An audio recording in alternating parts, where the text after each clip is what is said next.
Good morning, students. So, today we will start our first chapter in chemistry, and that is matter in our surroundings. So, let us start with the basic definition of matter that we all have studied earlier, also that anything that occupies space and has mass is called matter, and everything in the universe is also made up from matter. देखिए, कोई भी ऐसी चीज़ जिसका कुछ मास होगा और वो कुछ ना कुछ स्पेस को कवर कर रही है उसे हम मैटर कहते हैं। यूनिवर्स में everything is made up from matter. ऐसी कोई चीज़ नहीं होगी जो मैटर से नहीं बन रही है, हर एक चीज़ मैटर से ही मिल कर के बनती है। अब जो मैटर होता है ये 5 बेसिक एलिमेंट्स की फॉर्म के अंदर एग्जिस्ट कर सकता है, इनकी फॉर्म्स के अंदर मिल सकता है, जिन्हें हम बेसिकली हमारी लैंग्वेज के अंदर पंच तत्व भी कहते हैं। For example air, earth, fire, sky and water. ये जो पांचों बेसिक एलिमेंट्स हमको दिख रहे हैं, इन्हीं से मिलकर के हमारा अर्थ भी बना हुआ है। तो इन पांचों की फॉर्म के अंदर जो मैटर है वो एग्जिस्ट कर सकता है, चाहे वाटर हो, चाहे फायर हो, चाहे स्काई हो। Alright, so when we talk about its examples, तो इफ़ वी लुक अराउंड, जो भी हमको दिखाई दे रहा है ईच एंड एवरीथिंग, वो सभी के सभी मैटर से मिल करके बना है। जैसे चाहे वो चेयर है, बेड है, कोई आउटसाइड ट्री है, माउंटेन है, रिवर है, एनिमल है, everything is made up from matter. Alright, so now अब ये मैटर है तो इसके कुछ ना कुछ कैरेक्टरिस्टिक्स भी होंगे। So let us discuss the characteristics of matter कि वो क्या क्या नेचर रखते हैं, क्या क्या प्रॉपर्टीज शो करते हैं। So first is matter is made up of small particle called atom. देखिए, जितना भी मैटर होता है वो सब अल्टीमेटली और एक स्मॉलेस्ट यूनिट से मिलकर के बनते हैं और जिसे हम कहते हैं एटम। ऑलराइट, अब ये जो एटम होते हैं, first of all they are extremely small, we can say to be observe with naked eyes, यानी कि without the help of a microscope we can not see any kind of atom.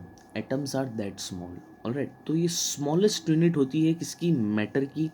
हर एक चीज़ matter से बनी है और ultimately matter किससे बना है? एटम्स से। तो एटम को अपन पार्टिकल ऑफ मैटर भी कहते हैं। ऑलराइट, सो एटम से मिलकर के बने हैं। एटम की साइज़ अभी हमने डिस्कस कर ली है। डिफरेंट डिफरेंट चीज़ों के एटम की साइज़ डिफरेंट होती है। अब these particles are moving constantly, यानी कि ये जो एटम्स होते हैं ये जिस भी स्टेट ऑफ मैटर में होंगे उसके अंदर ये कॉन्स्टेंटली मूविंग होते हैं, ये रेस्ट पे नहीं होते हैं।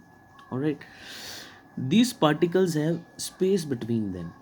चाहे सॉलिड हो, लिक्विड हो, गैसेस हो, उन सभी के बीच में उनके जो एटम्स होंगे, चाहे वो चेयर हो, चाहे एयर हो, चाहे वाटर हो, हर एक एटम्स जो भी ये तीनों स्टेट ऑफ मैटर हैं उनके जो एटम्स होंगे उनके बीच में कुछ ना कुछ स्पेस होता है। Alright, now these particles of matter attract each other because of the force of attraction. अब इनके बीच में जो ये स्पेस होता है उसके बाद भी उनके बीच में एक फोर्स होती है जिसकी वजह से वो जो शेप होता है उसे बनाए रख सकते हैं। चाहे वो सॉलिड शेप है तो सॉलिड शेप बनाया हुआ है क्योंकि उनके बीच में फोर्स ऑफ अट्रैक्शन लग रही है, और जैसे सॉलिड है तो उनके अंदर बहुत एक्सट्रीम फोर्स ऑफ अट्रैक्शन लगती है। ऑलराइट, और गैस हो गया तो उसके बीच में फोर्स ऑफ अट्रैक्शन बहुत कम हो जाती है। दैट्स वाई गैसेस जो होती हैं उनके एटम्स बहुत दूर हो जाते हैं और सॉलिड के एटम्स काफ़ी पास में रहते हैं, but still they are moving, they have space between them and उनके बीच में फोर्स ऑफ अट्रैक्शन लगती है। Alright, okay, now let us discuss what is diffusion. Okay, so the process of mixing two different types of particles together is called diffusion. आगे एक और चीज़ है, it becomes faster on heating. देखिए, diffusion का मतलब बेसिकली हो गया कि कोई चीज़ जब फैलती है तो वो डिफ्यूज़ होती है। ऑलराइट, और डिफ्यूजन का मतलब ये हुआ कि जब दो डिफरेंट टाइप्स ऑफ पार्टिकल, यानी कि पार्टिकल्स अलग अलग हैं, वो जब आपस में इंटरमिक्स होना स्टार्ट कर देते हैं तो उस प्रोसेस को हम कहते हैं डिफ्यूजन। ऑलराइट, फॉर एग्जांपल इसका एक बेसिक सा एग्जांपल देखते हैं। जैसे हम कभी भी स्प्रे करते हैं या डीओ यूज़ में लेते हैं, तो रूम के अंदर जब हम स्प्रे करेंगे तो रूम के अंदर जो एयर अवेलेबल है वो एक डिफरेंट टाइप ऑफ पार्टिकल्स है। ऑन द सेम टाइम जब आपने डीओ स्प्रे किया है रूम के अंदर तो वो एक डिफरेंट टाइप ऑफ पार्टिकल है। एंड स्लोली स्लोली हम देखते हैं कि वो जो डीओ होगा वो पूरे रूम के अंदर डिफ्यूज़ हो जाएगा और पूरे रूम में उसकी फ्रेग्रेंस क्रिएट हो जाती है। तो ये प्रोसेस होता है डिफ्यूजन का जिसके अंदर दो डिफरेंट टाइप ऑफ पार्टिकल्स आपस में मिक्स हुए हैं। ऑलराइट, अब it becomes faster on heating. देखिए जितना ज़्यादा टेम्परेचर क्रिएट होगा उतना ही फास्ट मिक्सिंग होगी, क्योंकि जो पार्टिकल्स होंगे उनको जब हिटिंग मिलेगी या हम कहेंगे कि हाई टेम्परेचर मिलेगा, तो वो बहुत स्पीड के साथ में मूव करना स्टार्ट करेंगे और इस वजह से डिफ्यूजन रैपिड हो जाएगा थोड़ा सा। ऑलराइट, नाउ अब इनको समझने के लिए हम एक टर्म समझते हैं जिसे हम कहेंगे काइनेटिक एनर्जी। देखिए कोई भी पार्टिकल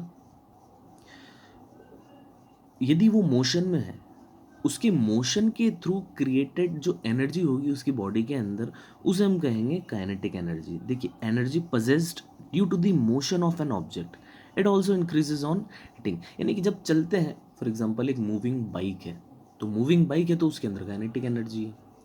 ऑलराइट, तो उसी तरीके से जब पार्टिकल्स मूव करेंगे तो उनके अंदर भी काइनेटिक एनर्जी होगी, ये भी इंक्रीज होती है ऑन हीटिंग। यानी कि जितना ज़्यादा आप टेम्परेचर बढ़ाएंगे, उनको हीट अप करेंगे, तो पार्टिकल्स उतना ही फास्ट मूव करेंगे, और फास्ट मूव करेंगे यानी कि मोशन में आएंगे, और इसकी वजह से उनकी काइनेटिक एनर्जी बढ़ जाती है।